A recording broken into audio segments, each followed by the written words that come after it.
Evening call to order the Town of St. John Plan Commission. It's actually the regular meeting for December 17, 2025. Would invite all that are able to stand for the pledge, please.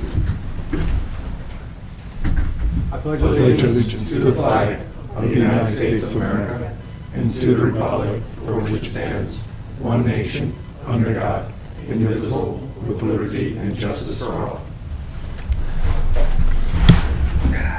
Ms. Abernathy, can we get the roll call, please? Justin Nestor. Present. Paul Nesquith. Present. Joe Gomez-Stable. Present. Rudy Vanvick is absent. Russ Vogel. Present. John Gill. Present. Ashley Abernathy present. Bill Manasopoulos. Here. Adam Thacker. Present. John Dykstra. Here. All right, we have a quorum. Agenda item number 4, approval of minutes. Item A, the October 15th, 2025 public meeting. I assume everybody's had the chance to review them. Any questions, comments? If not, I would entertain a motion to approve them. I'll make a motion to approve the October 15th, 2025 public meeting minutes. I'll second. Motion by Mr. Gill, second by Mr. Vogel. All in favor, so indicate by saying aye. Aye. Those are approved. Item B, November 5th, 2025 study session. Questions, comments? I'll make a motion to approve the November 5th, 2025 study session meeting minutes as posted. I'll second. Motion by Mr. Gill, second by Mr. Vogel. All in favor, so indicate by saying aye. Aye. Those are approved. Item C, November 19th, 2025 public meeting minutes. I'll make a motion to approve the November 19th, 2025 public meeting minutes. I'll second that. Motion by Ms. Abernathy, second by Mr. Emshway. All in favor, so indicate by saying aye. Aye. Aye. And last but not least, December 3rd, 2025 study session. Make a motion to approve the December 3rd, 2025 study session meeting minutes. Now you can go. Motion by Mr. Emshway, second by Mr. Gomestagel. All in favor, so indicate by saying aye. Aye. Agenda item number 5, old and new business. Item A, 2024-25 Shepherd's Addition proposed final plat. Yes. Ken Gimbala, Auburn Marsh Consultants. I'm back with Shepherd's Addition. The delay has been as one of the contingencies from primary to final was to remove a metal building, which is non-conforming on a lot with no, this is a secondary building, there was no primary building. At some point, he's going to build a house there, a new primary. And it's a pretty large building. It took a while for it to take it down. So that's what the delay was between the two plats. The other thing was there was much discussion with the family, and they saw the light and decided to go with the recommendation of your zoning administrator and move lot 2 lot line. So that's a change from primary all the way back to the rear of the easterly subdivision line. So now lot 2, I don't know if can you see that now it goes back. There's no space between the rear of lot 2 and the rear property line along the railroad. Okay, so that's the only other change that we had between primary and final plat. All the other things are the same from primary approval. At some point in time, now that this is finally getting approved, he's considering coming in sometime this year with a site plan, for site plan approval with the building department to build the house. The thing is that one party, Chris Shepherd, lives in Portland, Oregon, and the other party, the father, lives in that house. Okay, and they didn't all agree on back and forth on what's going on here. Okay, there was some tears shed about taking that building down, so forth and so on, but we got it worked out. I don't know if you have any more questions on this. We're dedicating that ingress-egress easement as part of the plat with suggestion of the way your town engineer wanted. So that's a little change in notation. And he's going to file a separate set of covenants, record on maintenance and so forth on that driveway in case at some time that lot gets sold to someone else.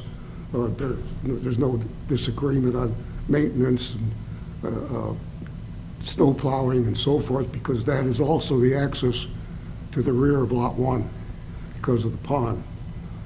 So, questions? Anyone, questions, comments? No? Mr. Dykstra, any comments? No, it was good, satisfactory. The town? All happy here. Okay. All right, with that, would I entertain a motion for approval of final plat? I'll make a motion to approve final plat. Second. Motion by Mr. Emschway, second by Mr. Vogel. All in favor, so indicate by saying aye. Aye. All right, you're all set. Thank you. Thank you. Agenda item 6, request to publish. Item A, 2025-22, the Unified Development Ordinance. Ms. Abernathy. Yes, so this has been in front of the Plan Commission for now, I believe, 3 study sessions with feedback from the public that have had a chance to review and comment and provide that feedback.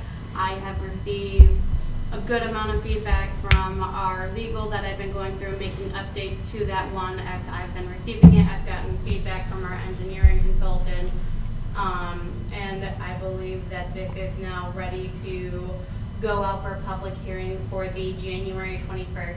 It should be 2026 public hearing. Apparently, I've not updated from 2026 agenda. We're going to retroactively have a hearing? I'm just kidding. I'm kidding, I'm kidding. All right, anyone else, questions, comments? No. I think we need a motion to grant the request to publish. I'll make a motion to grant request to publish. Second. Motion by Mr. Emschway, second by Mr. Gomsegel. All in favor, so indicate by saying aye. Aye. Abstaining. What's that? I'm abstaining. Oh, so that's 5-0. Fair enough. Item B, 2026-01, Schilling's Edition. Mr. Slager, good evening. Good evening, Jack Slager with Schilling Development, representing the Schillings. This is the first time that you're seeing this. This is a one-lot subdivision for the property lying north of the lumberyard. If you've been by the lumberyard recently, you may have noticed that we're putting a large addition on the back of the store, which is providing 30 new office spaces for the personnel at the store. In the process of adding on to our main building, we tore down 2 of the storage barns that we had just to give us some more room there. So we've now, this is actually the Nelson property, Nelson construction property that we acquired about 3 years ago. We've been cleaning up that site, and we are now looking to add on to the warehouse that we have on the former Nelson construction property. So we had gone in for a state release, state building permit. We received our state building permit. We then applied for the town building permit, and we were notified that we need to do a one-lot subdivision. So this is a previously undeveloped parcel. So there is a building on the site. They have asked us to do a one-lot subdivision. We have a narrow 50-foot section that goes out to US 41 that encompasses the driveway that currently goes back to the building. So we are going to need to request some variances, or I guess attend the BZA, since these will be developmental variances. So we'll be requesting 3 variances. One would be the lot frontage, which in the C2 requires a minimum of 90 feet of frontage. This has 50 feet of frontage. And honestly, in our opinion, it could have 0 feet of frontage because it's really part of the entire lumberyard complex there. So we have access from all sides. But so we'll need a variance for that. We'll need a variance for no frontage road, and we will need a variance for a metal pole barn in the US 41 overlay district. So we'll be requesting those variances along the way. But as far as the Plan Commission is concerned, we're requesting permission to advertise for the January 21st public hearing for this one-lot subdivision. Anyone, questions, comments? Oh, and we already got 1 review back from Mr. Dykstra, so we're a small list there that we're working on, and we'll get those fixed up and back to you. He stole your thunder. Sorry. I didn't get to ask. He did, yeah. Yeah, it was a plat review, so, yeah. But I knew they were presenting tonight, so. Okay. Town?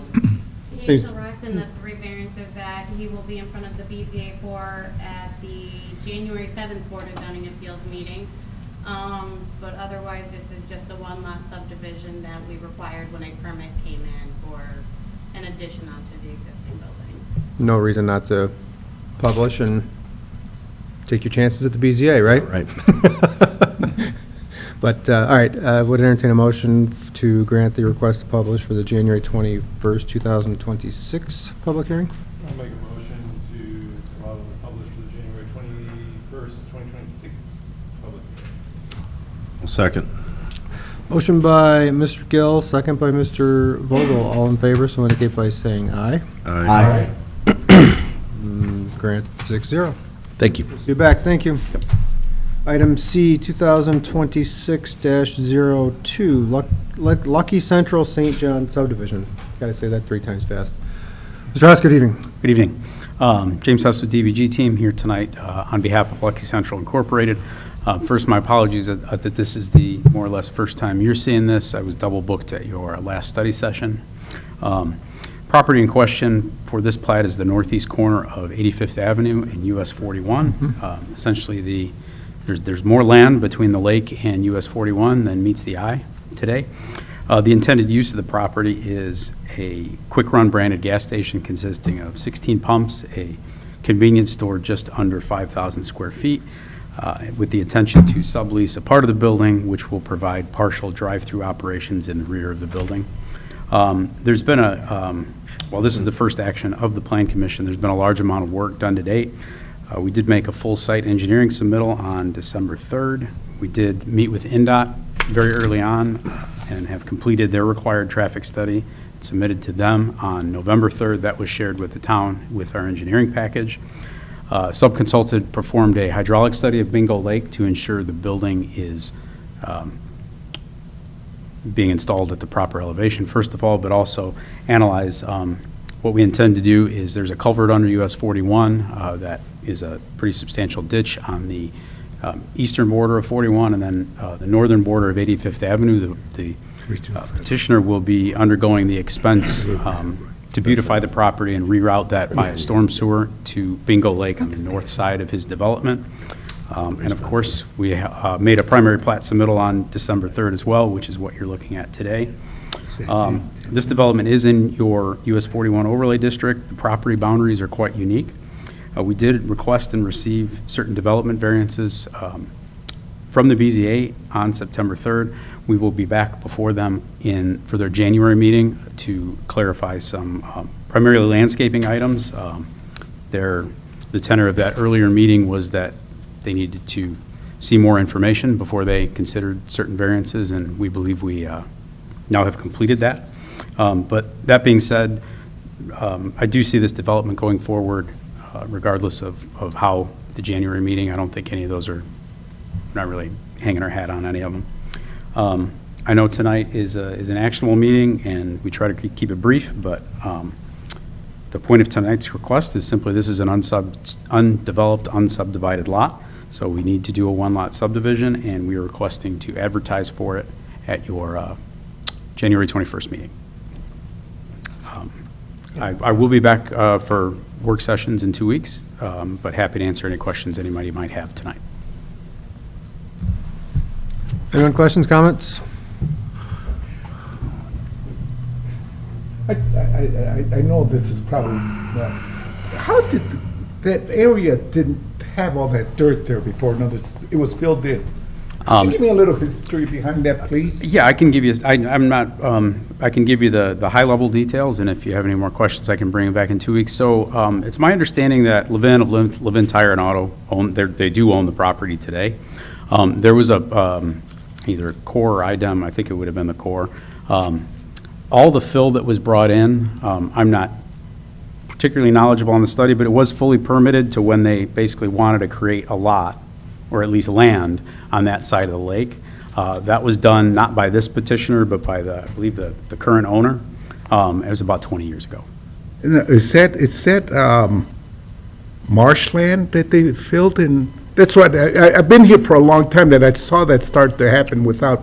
So it is not wetland. Obviously, Right, there's right. a very steep ditch, so it does give definitely the appearance of one.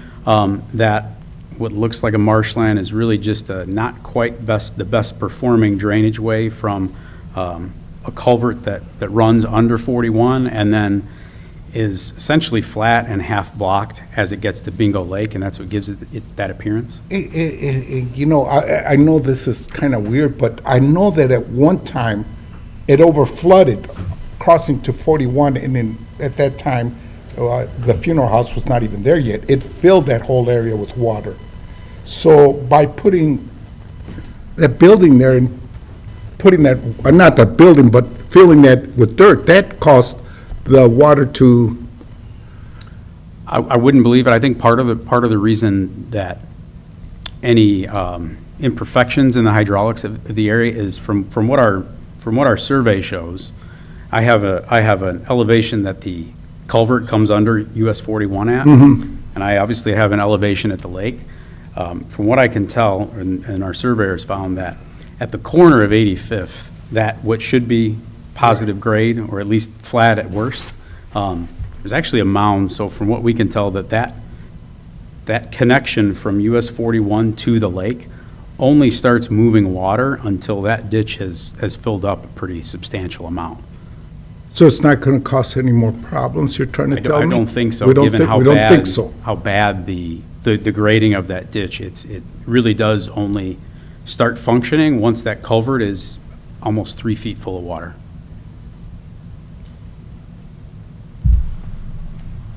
So I can say, somebody brought up concern about that parcel, and I did take a look, and I can attest what Mr. Huff was saying, that back in the late 90s, early 2000s, the owner of the parcel at the time did obtain and receive the appropriate permits through the Army Corps of Engineers, and then did all the studies appropriate with the state at the time to fill in that parcel. And I actually think I found a really old news article that said that the owner at the time was looking at putting townhomes or apartments there. Again, this is late 90s, early 2000s, but the appropriate permits had been pulled for that bill to be put in at that time. But I can say that with this project, with this petition, they have put in quite a bit of stormwater study, hydraulic studies, and all that is currently in review with our engineer at this time.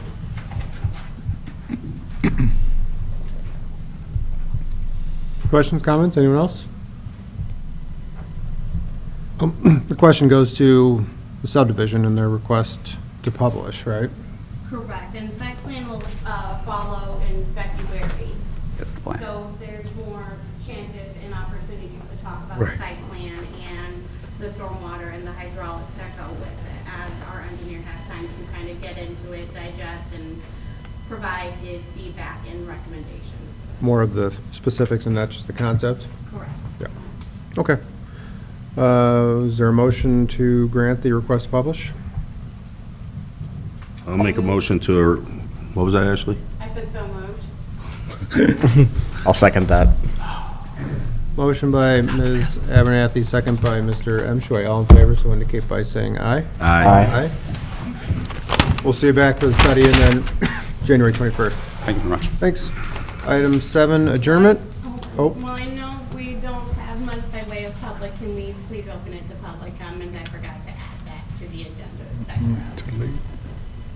Agenda item, So it'd be agenda item 7, public comment, and then 8, adjournment. agenda item 7, public comment. Mr. Slager, would you like to come back up? No? There being none, modified agenda item number 8, adjournment. Is there a motion to adjourn? Motion to adjourn. Second. All in favor?